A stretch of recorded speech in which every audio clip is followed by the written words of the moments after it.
without further ado, I couldn't think of a better way of spending my Thursday night than talking about writing. Let's go. So the reason why I wanted to talk about this and why big TV is a problem is because sort of the same idea with TV and how inflated budgets are just really, really, really crippling the film industry, and how the constant effort of people trying to put all of their fucking budget eggs in a few TV show baskets, your fucking Rings of Powers, your Citadels, your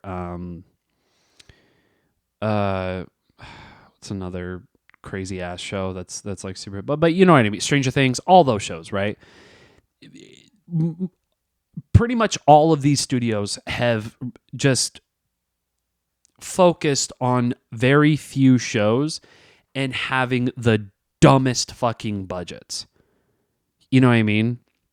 Like, I think I read that Citadel was like, it was made for 250 mil just for one fucking season. I haven't watched the show, so I can't attest to like how amazing it is. But Rings of Power, same shit. And I watched that show, and it's a good show. Although I couldn't tell you, like if it's worthy of like, 2, 3, 4 seasons, because I think the show is fine. I also, part of the last podcast I talked about, but I don't know if we are all super invested in the IP. I mean, it's Lord of the Rings, right? There's so much to talk about in Lord of the Rings. I feel like it's an ever expanding universe, such as like Star Wars and stuff, that you can really like get some rad character development in certain places. And I like that. I love that.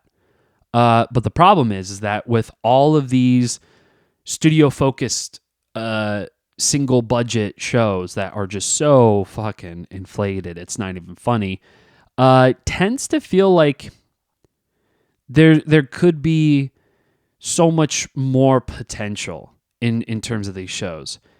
And I think that's part of the reason why we are on day 65 on the writer strike. I did see a little bit on between articles and Twitter and all that. I come to the realization that like people don't really like really grasp the idea of how and why these strikes are so important, and how having all of these crazy high budgeted shows really do nothing for your bottom line. Like, it's just not a good like a business move. I mean, you're talking to an armchair fucking expert when it comes to economics or businessing. But I don't know if that's a viable option. You know what I mean? Like, I don't know. It feels like I would want to spread as much of that budget as I possibly can with multiple shows, because that's just what you're supposed to fucking do. We went through every single fucking decade from the 70s all the way to now and see that like, oh, there's so much original shit back then, as much as, of course most of them are all spun off as like franchises and whatnot, but they're still great fucking movies. Why? Because they're original. And I'm not saying that there are no original films, by the way. When I was editing it, I wanted to, doesn't matter. Anyways, I want to make a footnote on that. And that is not the fact that it's like there aren't any original shit at all, right? There are original stuff. It's just not getting the proper treatment like most shows should. And I feel like as much as those like independent films and those shows that aren't really advertised as heavily as some should also get that like treatment, right? In terms of marketing and budget and all that shit. It just feels like every single fucking time that we talk about this, it feels like it gets worse, but also there's no way of understanding why we see these hidden gems so much. And we're going to talk about these hidden gems too in the watch list later in the episode. But there's so many times in my life where I don't necessarily, I don't know, like I guess it's just me, but like I would say like 4 or 5 years ago, going to see like the movies in the summertime, which is like always like a phenomenal time, hasn't really been as memorable as I remembered it to be. I might be just a weird nostalgia boy, but like, yeah, I just don't think it's been like as hype as it was back in 2008, 2007, because I felt like that's when like movies really popped the fuck off, you know? And then when they did, it was like an explosion, and then the explosion like carried pretty far, but it died down super fucking quick. And that's where I don't understand in terms of the studio's thought process in making and approving and producing all these like movies, right? At least I guess few movies, right? Considering that they only choose a couple to really fucking pump the budget into, and then it, like, you know, all these movies, 200 plus million budget, only breaking 100 million first week. It just, something ain't right. This ain't right. And it's the same, sort of the same thing with the shows, but different, right? Because these shows are like everything to people who love to consume content, which is also more funny whenever I see people say that they don't have time to watch a movie, like a 2-hour movie, which is fair. Like, you know, anything 2+ hours is kind of asking for it, right? It's a little egregious, but when it comes to a show and it's like a full season of a show, I mean, motherfuckers are binging The Bear season 2, which rightfully so. I think it's great. I do like watching a few episodes at a time just to like really soak in and think about the characters and whatnot. But, you know, again, they're easily bingeable. Like, these are super bingeable shows and you're done, right? So for, I mean, anybody who just cannot stand movies, I want to understand why. I want to know why. What makes a TV show much better to watch than movies? Because I think I can think of maybe a reason as to like there's not enough. I don't know. There's not enough development in certain areas, like for certain characters and whatnot. But I don't know.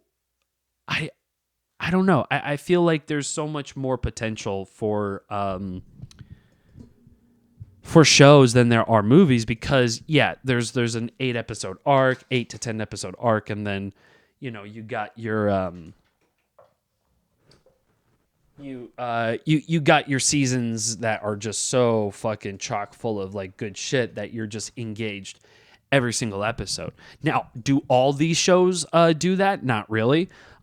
Case in point, Secret Invasion. I can see why people like Secret Invasion. I think I'm not giving it benefit of the doubt. I just, you know, it's another Disney Plus Marvel show. For those of you who don't know it, and it takes place like in the Marvel Cinematic Universe, of course, and it deals with like the Skrulls and the Kree, aliens basically just living amongst humans that can transform into or I guess disguise as humans. and then fucking crazy shit ensues. And the idea of Kree was well, not the idea, but the lore of Kree was opened up by way of Captain Marvel. And as many people want to clown on that film, I do think that Captain Marvel is a good movie. I don't think it got its... Because here's the thing. I enjoy a good sci-fi romp. I really do.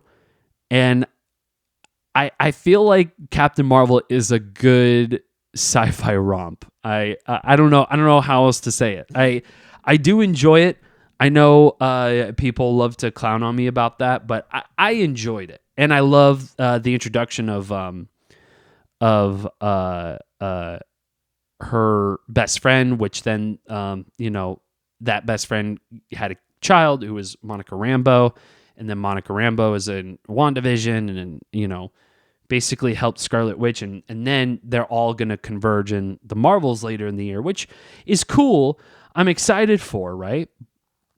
But that's the thing. It's like the movie was fine, and then I think what was lost in translation between that movie and Secret Invasion is just all sorts of fucking shows in that goddamn app that just feels so inflated. It's so inflated. I don't want to start naming shows, but I think you can pick up on what shows there are. Most of them are MCU shows. They're Marvel shows. And there's a couple that are great. Your Lokis. I thought WandaVision was fine. I thought I like Falcon and Winter Soldier, but then as I think more and more about it every time, I don't like it as much. But yeah, there's a lot of good things with some of those shows, but there's still quite a few bad ones, and I feel like Secret Invasion is gonna be one of those. We'll see by the end of the season. I don't know. I'm checked out. I think I'm exhausted, despite me going on for almost an hour talking about how there's no such thing as superhero fatigue. There is such thing as fatigue. It's just the build, and the characters are interesting. It's just I feel like it's not getting to the point. It's not getting to like, okay, we see there's a problem, right? But we need the process in which we need to get there. I don't understand. We're going to talk a little bit spoilers. I don't understand why. So spoiler talk. I don't know if you want to skip the next 3 minutes, but spoilers engaged. Ready? Okay. I think the third episode was fine, right? And I know we're getting off topic with all the writer strike, but we're going to come back to it. Okay. This is digression time, baby. My thoughts are going everywhere. This is the one time in the day that I look forward to doing it. I wanted to record yesterday, but I was just so exhausted, and my house was way too hot, and my AC was just on another level. It's fixed. It's all good, but it's just goddamn. It was miserable yesterday. So there's no way. And today I've been looking forward to this for a minute now. I'm excited to talk with you guys, to talk to the Void, and see what picks up on the other side. But anyways, going back to episode 3, Adam, stick to the course. So episode 3 was fine. I do like the relationship between Nick Fury and Talos. I think that is awesome. It feels reminiscent of a buddy cop film. Kind of like a Tango and Cash, kind of like your Lethal Weapons, kind of like, that kind of stuff I do like. It's just Gravik I have a problem with. I don't know if I can take him seriously. I do think he's threatening in a few ways, but it's there's a few moments where it feels like, all right, it's a little too WWE over the top, like coming into the council meeting in the previous episode when they elected him to be the leader of whatever the fuck. And then just right before the meeting even started, he comes in and he just comes in like super chill and super whatever. And then he does the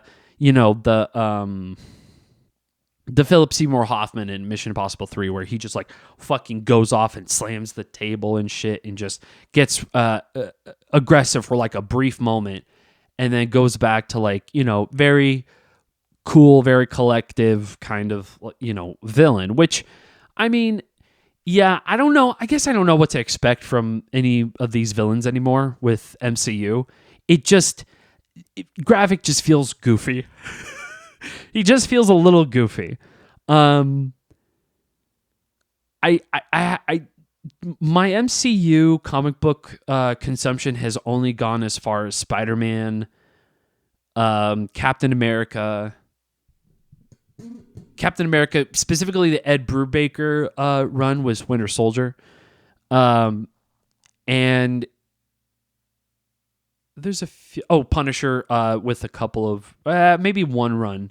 I forgot who the author is, but I was a huge Spider-Man fan. The Ultimate Spider-Man, I think it was with Brian Michael Bendis, who wrote it early 2000s, I want to say, and they were great. Those comics were awesome. So that's as far as my knowledge goes, right? So when it comes to the Skrulls and Kree and all that, even Captain Marvel and all that, it feels like there is not enough information for me to know. And I don't know if like those villains were supposed to be goofy in the comics. I highly doubt that. And some of the videos that I watched covering it seem to praise Gravik, which is very shocking because I don't understand why people were like, "No, he's a threatening. He's super. I believe it." It's like, I guess I'll believe it once we get farther into the season. I'm only hating on it now because I think it's just like, I'm still tired from the Marvel shit. I'm just a little exhausted. And then the other part of it is just like, I don't know. It's just, like, I still am invested in these shows and movies. It's just, there's certain few points on a show or in a Marvel film that just repeats itself all the time. And that is the comedy plus, there's like ironic comedy, but also like other situations where it feels like such forced comedy that I'm just like it takes me out of the fucking thing every single time. What I like is that there's not much of that in Secret Invasion. That much I think is chill. I think it's fun. And I think it's fun. I do think it's a fun show. It's a romp so far, but yeah, it's just a villain. And also, what's up with the main characters dying? Like first Maria Hill and then Gaia. Like I'm confused by all this shit. You know what I mean? Like I'm sure Gaia isn't dead. You know what I mean? That feels like a big character in the show that shouldn't have gone.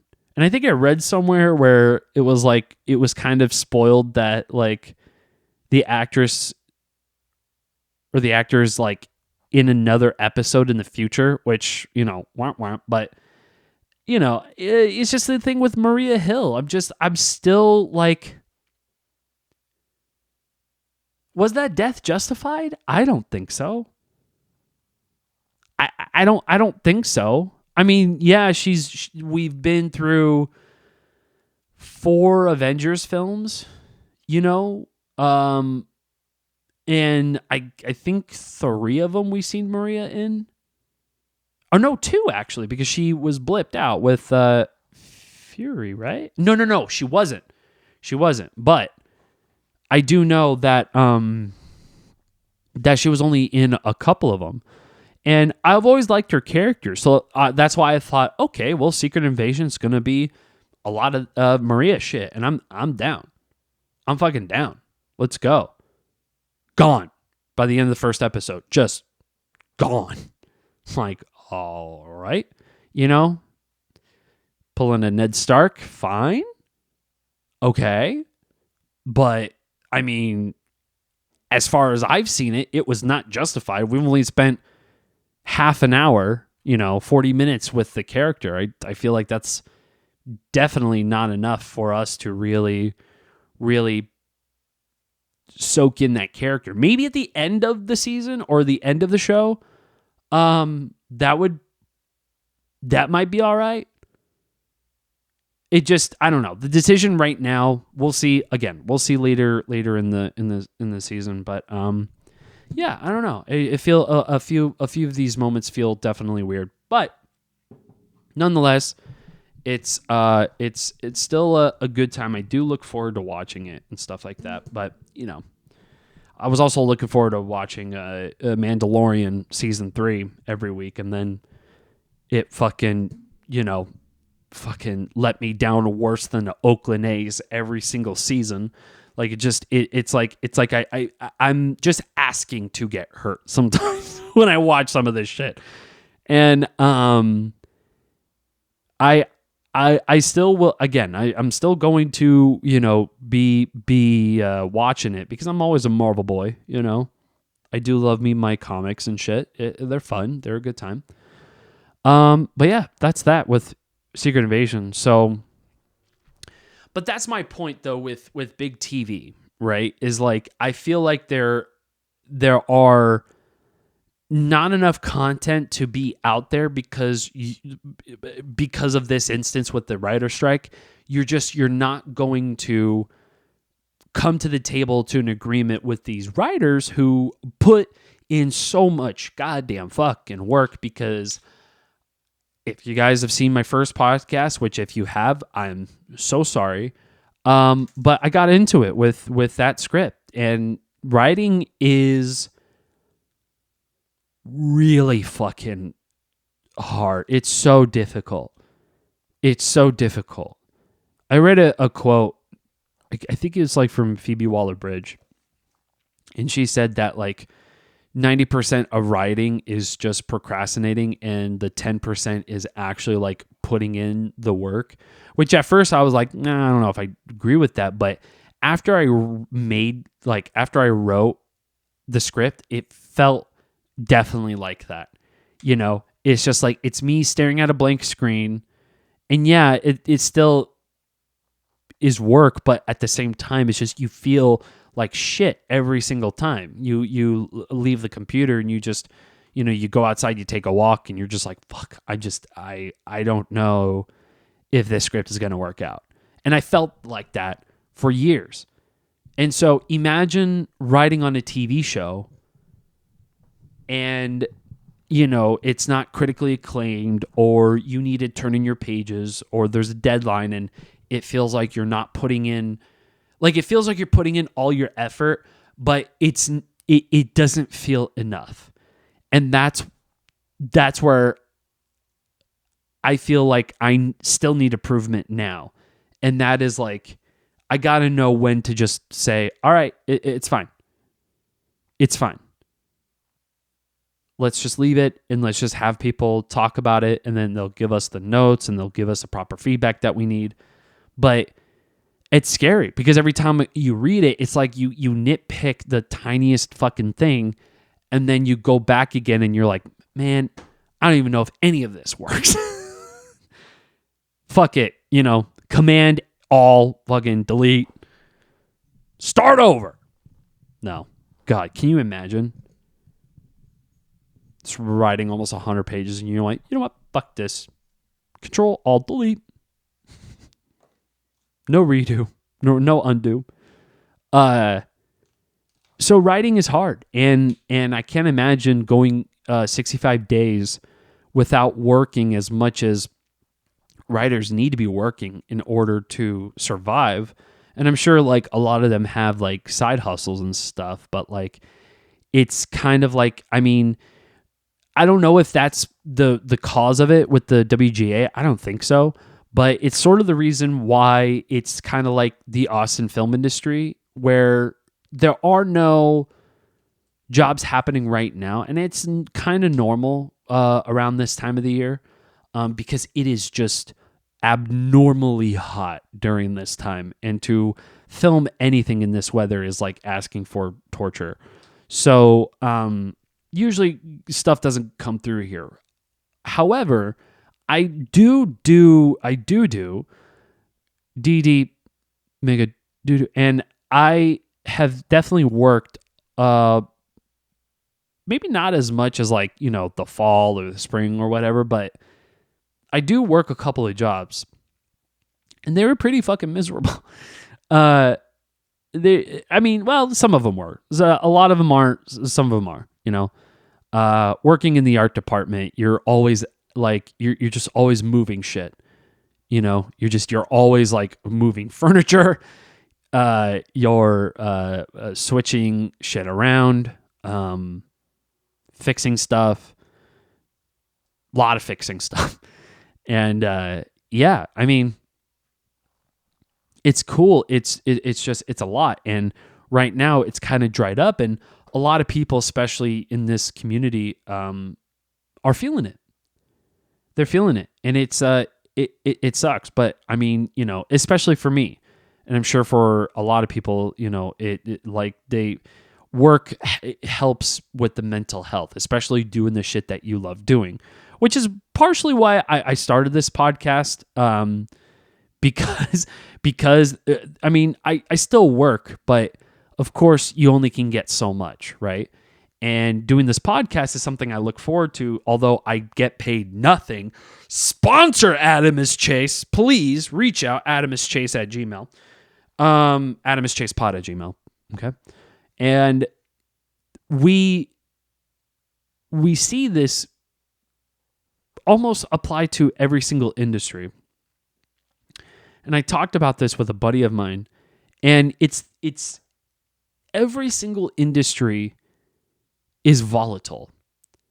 You know, every single industry is always going to go through some sort of, you know, not downfall, but deep potholes that are just, it's going to feel very scary. You know what I mean? Yeah, so watch list time. Okay.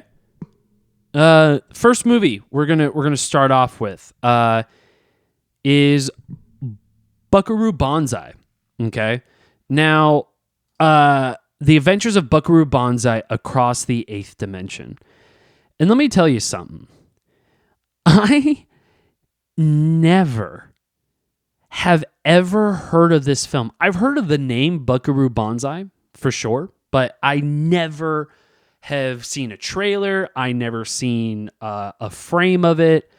I didn't see shit. And it stars Peter Weller, who plays a scientist, rock and roller, you know, stunt driver. Well, no, he's like a scientist, but he's a scientist, rock and roller. He does everything. He's like a all-purpose man for the universe. And I mean, let me just say this. Buckaroo Banzai is an absolute fun fucking thing. Like, super, right? It's such a fun time watching it. But of course there are problematic things. First being that Peter Weller is so the character of Buckaroo Banzai, played by him, is a half Japanese, half white American boy, right? And Peter Weller is definitely not that. He is definitely not half. Well, actually, hold on. Let me before I just completely shoot myself in the foot. Let me just,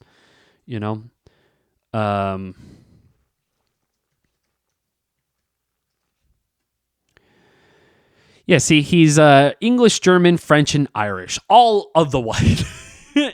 And he had like dark black hair and stuff in the movie. I mean, whatever, right? It was a different time. It was a movie from 1984. Okay, so a movie from 1984. You know, the 80s was a different time, and you got to take a certain thing with a grain of salt. He played as RoboCop, Peter Weller. So you know you're in for a treat. Great actor too. Also starring John Lithgow, of Dexter fame, of all sorts of movies. Actually, I mean, he's been in so many goddamn movies. It's so hard to just nail. You know what I mean? But he's so because there's so many movies I love of him in. It's just like, oh, he played as Lord Farquaad in Shrek, the fucking cinematic masterpiece. You know. Terms of endearment, Twilight Zone, the 1984 version, right? That shit was wild. That shit went hard. Actually, I don't know because it's been a minute since I watched it. But yeah, such a great actor. And he plays the villain of the film, which, I mean, I'm all for. You know what I'm saying? I think it's great. Plays Dr. Emilio Lizardo. What can you do? It's a great film. It's Jeff Goldblum's in it too, and he's amazing. His name is New Jersey, which is just fucking like it's just that comes to tell you how ridiculous this movie is.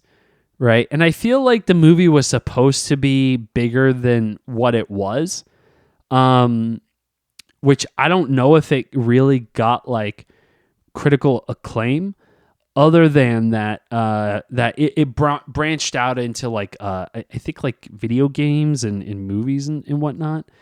And it's cool. Like, I mean, it's a universe that you can really get into in a sort of like, it's kind of like a slick rockabilly kind of thing, but like with a sci-fi spin to it, I guess. You know, it's a fun ass movie. Okay, it's fun. I definitely recommend it watching with like friends and stuff. This is it's really fun. I do enjoy it quite a bit. It's directed by W.D. Richter, which I mean, he has written Big Trouble in Little China. I know the name. But there was other stuff that he has... Oh, he also wrote Invasion of the Body Snatchers. Except for Buckaroo Banzai, because Buckaroo Banzai is his first directorial... that's his directorial debut, not his first debut. You know, that's why it's called debut, Adam, fucking idiot. He made this movie, and I got to tell you, there's certain shots that are just like, well, whatever, but like, I love a good. I love like wide shots getting all the talent in one frame. For some reason I love that shit, because then you don't have to focus on one specific like character.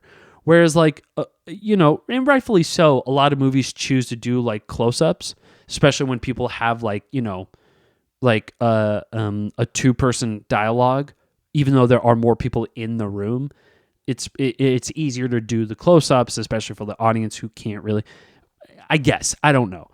But I love that fucking that static wide shot of all them just talking, and it's only for a few minutes. It's like a couple minutes and like on a staircase and whatnot.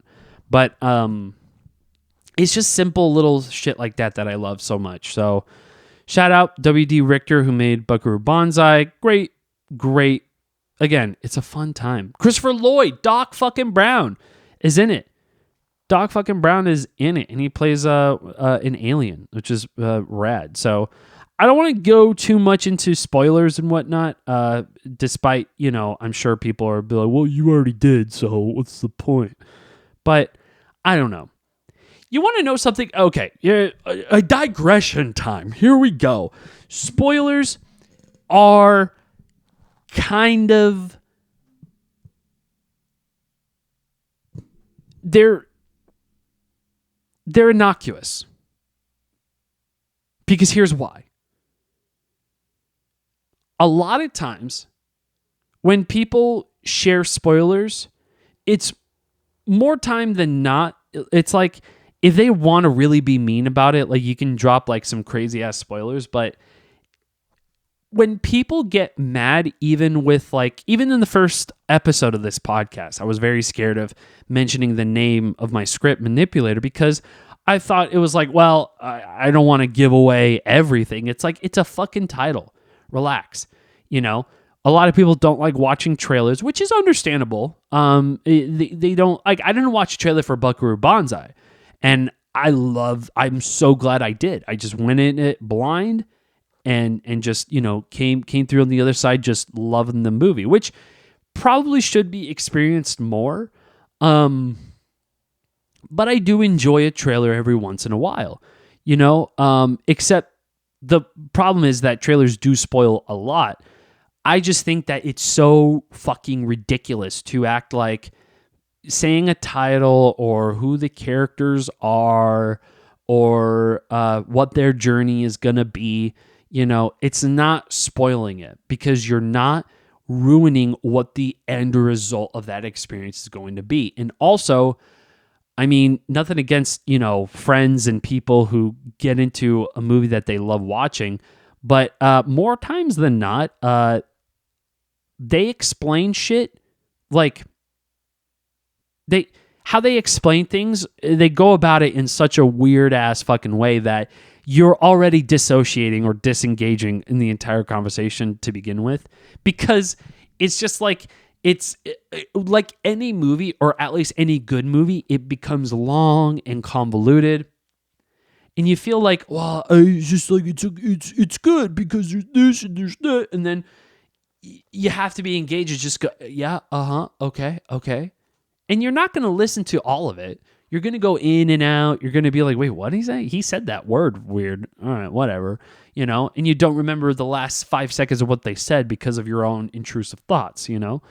So, anyways, as I digress, Buckaroo Banzai, amazing. Such a great movie. Highly recommend. 10 out of 10. Well, okay. Let's give this an actual rating. All right, okay, hold on. Let's give it an actual rating. I'm going to give it...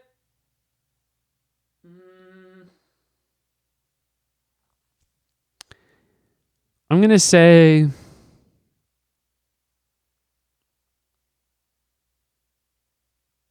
a soft 8. Yeah, a soft 8. It's a soft 8 out of 10. Because it's fun, it's great. Some of the character development, it's just like all of the sexist and the bigotry kind of stuff that they kind of I will say this, they didn't do it as much as so many films egregiously do all the time, especially during the 80s. But of course, like, it's a different era, and you know, it's just like, you know, misogyny was kind of a funny thing to a lot of people, I guess. It's kind of like a good punchline for some writers and directors. But aside from that, great movie. And I think the best Peter Weller film. And I love RoboCop. You know, I think it's the best. One of my favorite John Lithgow performances. I'll say that. One of the best. Next to Dexter, the best. Jeff Goldblum, I mean, come on. New Jersey, dude. You know? Oh! Clancy fucking Brown is in it. Clancy fucking Brown. Mr. Krabs himself is in it. I love money. And he plays like he looks like a tow truck driver in the movie. You know, he's so America the fuck out. He was great in the film. So great. Guys, come on. What are we doing here? You know what I mean? Go watch the fucking movie. Please. Moving on. Okay. Um, Next movie I've seen. All right. The next movie I've seen is Michael fucking Clayton, dude. Michael Clayton. The directorial debut of Tony Gilroy of Andor fame, Disney Plus series, shout out, right? This is his first directed film. He's written plenty of movies. Super talented writer too. He wrote the Bourne trilogy. He of course he did Andor. And he did a few other ones too. Armageddon, a crazy fucking movie. Um, he he wrote The Devil's Advocate with Al Pacino. I mean, come on, that's absolutely crazy. That's awesome. So Michael Clayton, it has George Clooney, and Tilda Swinton. Both phenomenal, like incredible thespians, right? And on paper, I'll say this: it sounds boring. It sounds boring because it deals with business lawsuits and high level lawyers who, are basically like is self described as janitors who clean up the messes of, people inside of companies who've done like stupid shit, like gambling and sex and stealing money from other people and whatnot. Basically, like getting those white collar criminals out in like a snap of a finger. It just doesn't matter. Again, pay to play fucking country. You got the cash, you can fucking play. And these guys certainly fucking do. And it's a great fucking movie because here's why. The movie begins, spoilers, you guys, okay? Fucking Jesus Christ, spoilers. Everything spoilers, right? The movie begins in a stressful manner. Okay, not stressful in a way that just makes you feel uneasy, but already engaged with the thing because it gets you engaged with the character who plays in this film, which is George Clooney's character. And George Clooney is a, lawyer, janitor to clean up all the legal messes and shit. And he's like a decorated lawyer, attorney, I guess. He worked like in the DA office of New York or something like that. And he's done like high profile cases all the time. And he works in this firm that basically does, all of the corporate white collar crime shit to just like brush that shit underneath the rug. And in this one company's instance, it's about this class action lawsuit of like, this product literally killing human beings. And so they, of course, the class action lawsuit is entitled to compensation to the workers, or not workers, but like to people who were affected by the product, rightfully so. And these lawyers are the ones to then come in and say, no, fuck you. Here's why. Like this is the proof, and we're just going to absolve all of us of any wrongdoing because we're a fucking great company. And this is a movie that turns that shit upside fucking down. It is thrilling just the moment it starts, because it starts in a way with a narration that is basically like a reality check that is going to be given to the main character by the third act of the film. Because when you first watch it, you're like, okay, well, this narrator dude who is a character in the film, who becomes like I don't want to say a plot device, but he becomes what pushes forward George Clooney's character into changing his entire idea of fighting the corporate system, essentially. And he does this in such an amazing way. Probably the best third act of a film that I've seen in a such a long time. Such a long time. It fucking nails it. It's amazing. But anyways, I'm getting ahead of myself.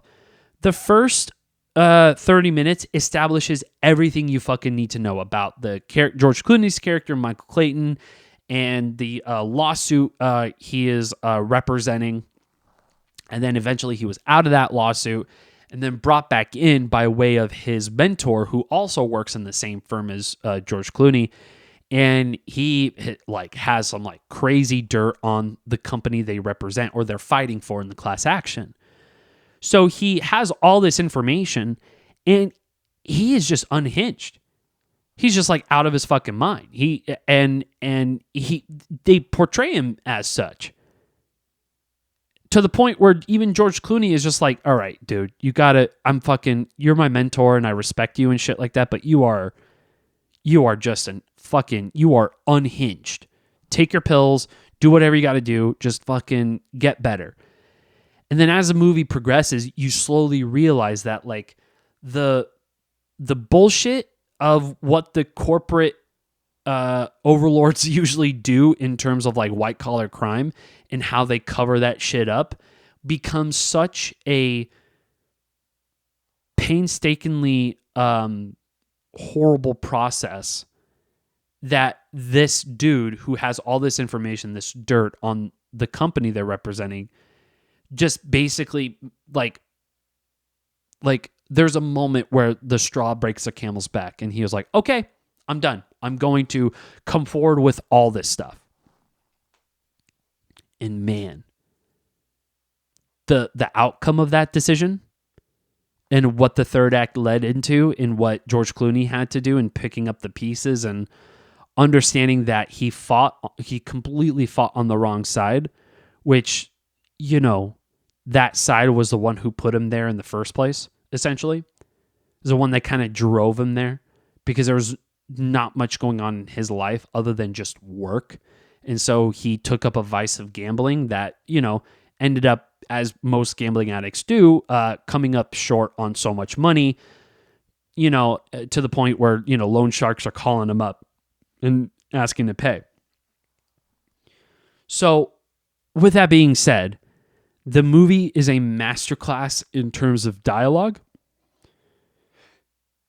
and character development, along with world building. But the world is our world. It's reality. It's this world basically. But it is a masterclass in character development because every single character is essential to the main plot and essential to the character of Michael Clayton.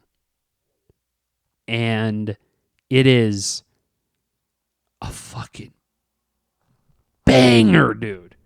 Such a banger. Such a great fucking movie. It's shot phenomenally too, which is also they didn't need to do that. You know what I mean? That's kind of the reason why I love film so much, is that when you blend both of these things together and make crazy good art, I love a good visual, but I love a good story. I love just crazy fucking characters that are just unhinged. And dare I say, this is the first George Clooney film since The Descendants that I've seen. And I know this movie is in 2007. I'm pretty sure before The Descendants. And that was my favorite movie of George Clooney. And I'm not really a George Clooney fan. He's my least favorite Batman. He's fine, right? My family liked General Hospital for a minute, what can you do? But this movie in Michael Clayton, the best, 10 out of 10. George Clooney's fucking the best. This is his role of a lifetime, in my opinion. It's that fucking good. It's so good. It's so good. I'm definitely going to rewatch it, and I'm definitely going to think of other shit that I want to, point out and stuff. But everybody is basically sort of like Succession in a way, where it's a great character study on how every single person who is who bathes in millions of dollars are just inevitably pieces of shit. Maybe some have better intentions, but It's kind of the same idea here. It's like you understand in certain circumstances where these characters have like, their downfalls and stuff like that. And you wonder like, man, why would they make that decision? And as you think, you're like, oh, maybe I would have arrived to that same conclusion. Who knows, But with Michael Clayton, I mean, yeah, he fought on the side of like, taking down regular ass people who want to sue the companies for wrongdoings, especially on a worker's, environment.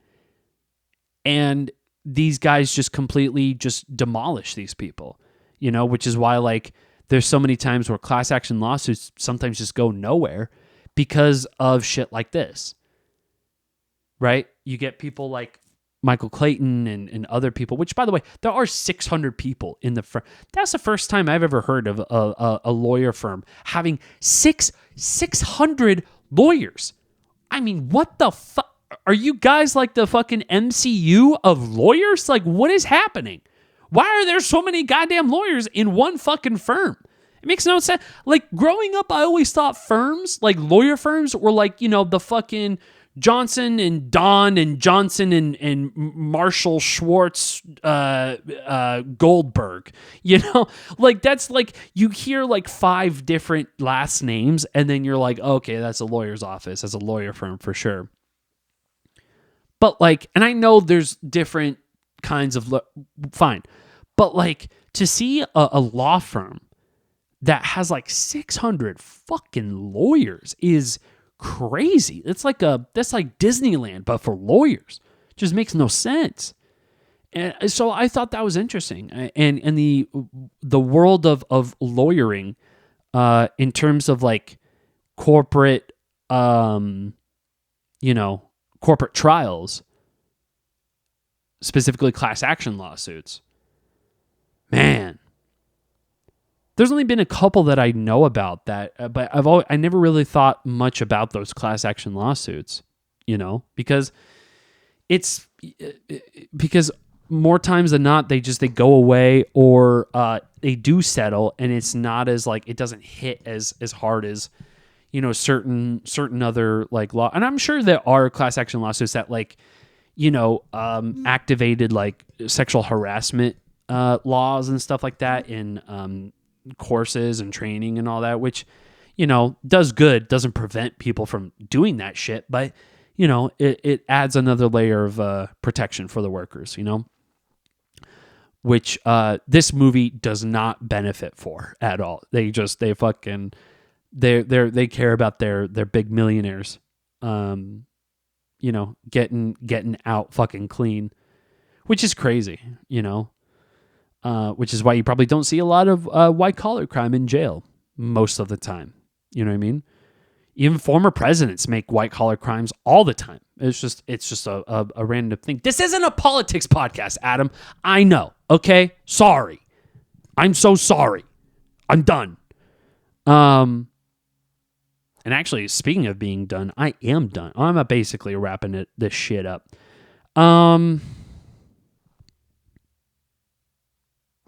Let's see, what else? Big TV is a problem. There was something, maybe this was what I wanted to talk about earlier. So going back to the TV discussion, right? The writer strike TV discussion. The one thing that has really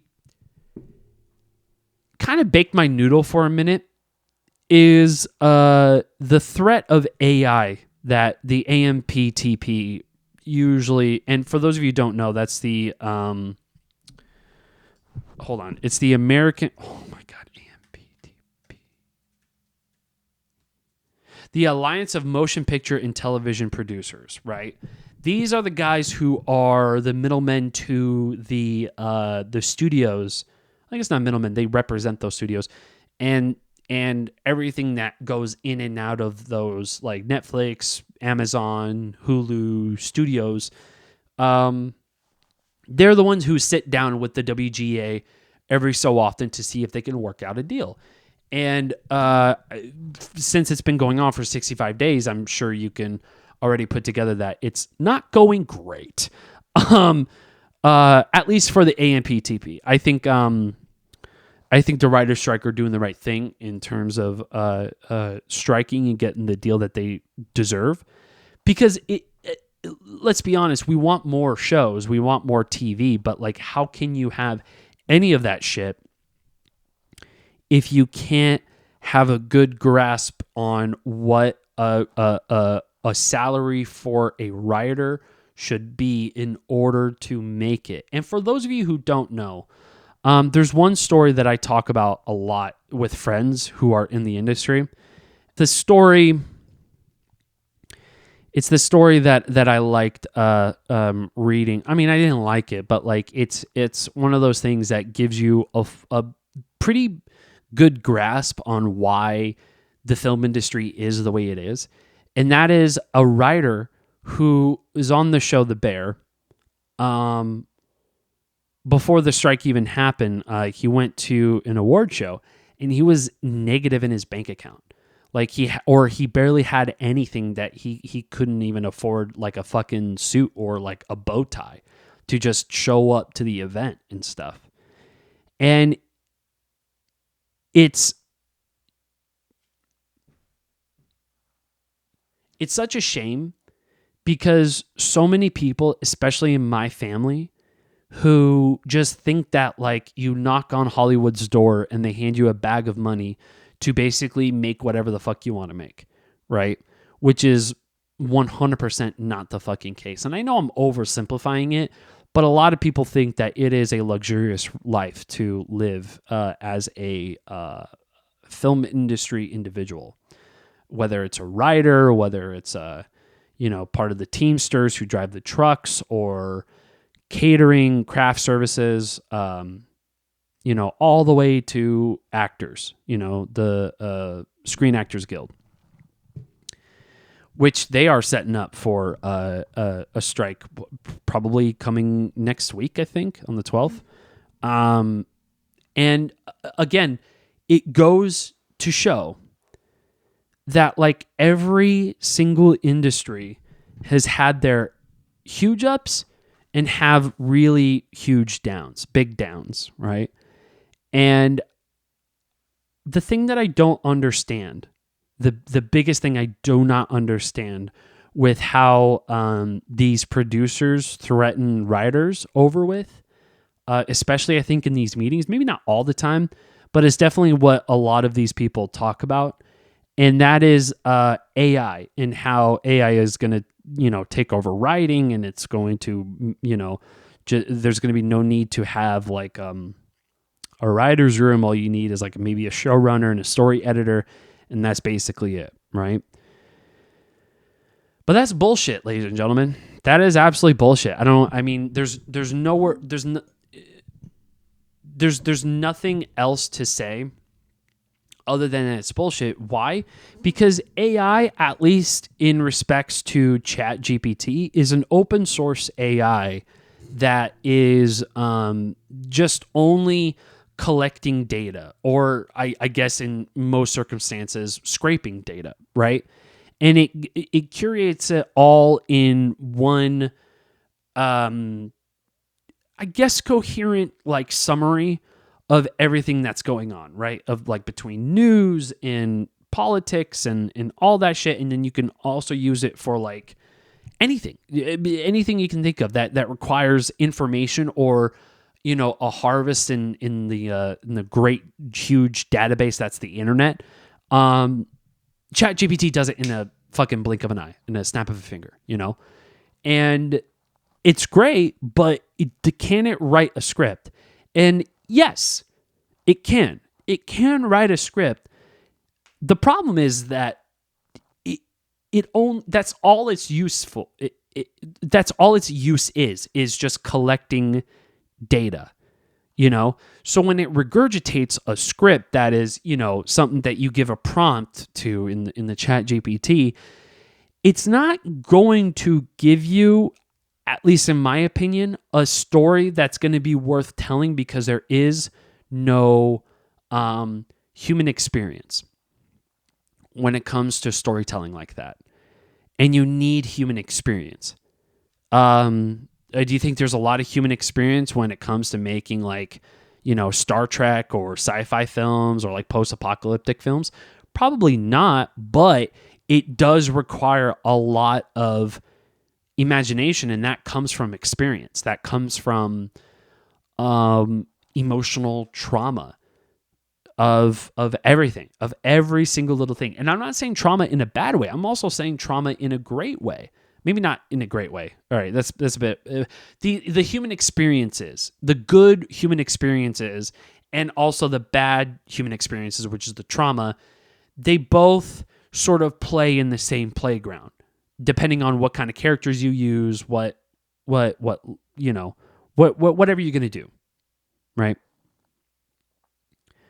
I think, and this is just my opinion, I think that AI is nowhere near as what it's supposed to do in terms of capturing the human experience. Because it's not. It simply is not. You can go on a long diatribe about how you fall in love, but you can't really define it. But that's not what OpenAI or ChatGPT thinks. It's like, oh, no, it'll give you the definition. It'll say that there's many various definitions and blah, blah, blah, blah, blah. But again, it gives you something that has already existed, just put in a different thing, which I guess you can argue is 90% of Marvel shows. I mean, that's cold-blooded. I don't know about all that. I do like some of those shows, but you know what I mean? It's like, it's very much just like, okay, we're going to take a Scorsese script and use that to write a story about fucking basketball. I don't know. Just the most simple way of putting it to then elaborate on such a big idea, I guess, to put it in somebody else's voice and then take that and use that and film with that. You're not going to capture the human connection to all of that. And a good plot shares a connection with its characters and how they play inside that world and specifically that plot. And I think that's where the juicy moments come from, especially informing what the plot is going to be by way of how the characters interact with that. And how the characters interact with that, well, that comes with, experience or an idea or, a thought that, that is constant in that character's mind. Whether it's good, whether it's bad, it doesn't matter. You still have that connection. And that's what AI doesn't have. Just simple as. Just it will never have that human connection. And I know some people are like, well, it might improve in 10 years. I don't think it will. I don't think it ever will. And I might eat my words. And if that's the case, I'm deleting the podcast. I'm gone. Channel gone. I'm kidding. No, but my point is that like this AI thing, is a problem. And I think more so data scraping is a problem, which is essentially like using bots and harvesting like so much data to the point where you're just deteriorating the huge infrastructures that are, your Twitters or your whatever website you aggregate for news and person to person like interaction and whatnot, right? Twitter had its limit set, right? It's daily limit set.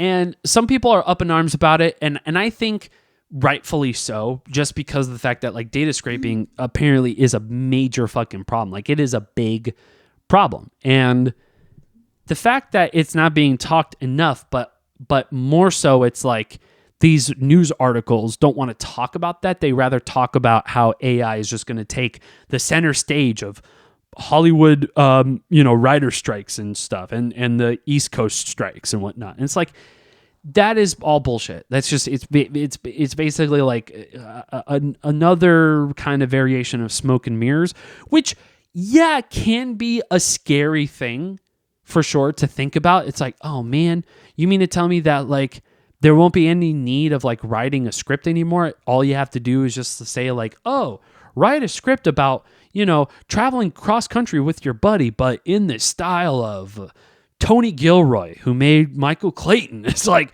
what? I'm sure it'd be cool, but like at the same time, how about you just hire Tony fucking Gilroy and just pay the motherfucker, Or hire me. I can write a good Tony Gilroy script. I could do that easily, better than a computer. Well, now you sound arrogant, Adam. Well, I'm sorry, okay? But it's true. I feel like anybody can, right? Once you get to that point, it's like, oh, okay, so the access in which what makes a good show or a bad show, or what makes a good movie and a bad movie isn't necessarily content, right? It's about how much content you're going to put out. And sometimes an AI, a robot, is just going to do it better than a human. Give me a fucking break. Yes, that shit ain't happening. I know that's a lofty thing, but I don't even think that's a very lofty thing, to be honest with you. I just don't see a future in which AI is just like, Hollywood is just going to completely like use AI for good, and the writer's room just become non-existent. Like, that's just such a silly notion to push like a little more fear. But like, news and pushing fear. Why would the news do that? So dumb. But that's it, guys. It's been over an hour. You got an hour and some change with this potty, Thank you so much, guys, for tuning into the third episode of this. Again, this is what I look forward to, despite that, like, I'm beginning the first podcast, and this is going to be a long fucking journey. But anybody who watches this, thank you so much for watching. I appreciate it. I hope these episodes are getting better, instead of just like the first episode where it just feels like I'm just, because I never really talked by myself on a pod before. And I thought that like, talking by myself for more than 30 minutes just sounds so grueling, but it's been fun for me. I actually quite enjoy it. So, yeah, anybody who wants to chime in with their watch list too, I'm always down to see what y'all are watching, what y'all are feeling, what y'all are saying. Which, with that being said, I hope you guys are doing great. Hope you guys are feeling strong, and I hope you guys are doing the thing that you love doing. These are dark and troubling times for a lot of people, even myself too. Currently, there's just heavy things that happen, and you get to a point where you feel like you want to give up. You feel like shit is just not working out. It's not happening for me, and I don't know why. And I'm losing touch of what, financially or emotionally or even creatively, you feel like you just kind of become in a rut. And that's a perfectly valid thing to go through, All I say is that I hope you guys go through it, I hope you guys find what's meaningful in your lives as much as I'm trying to find what's meaningful in my life, And so far, I'm enjoying this podcast thing quite a bit. Okay, so I'll be seeing you guys next time. That's been about it. I gotta go. I gotta do laundry. That's what I gotta do, actually. So yeah, actually on that point, I gotta go. All right. Thank you guys so much. I appreciate it. Mwah.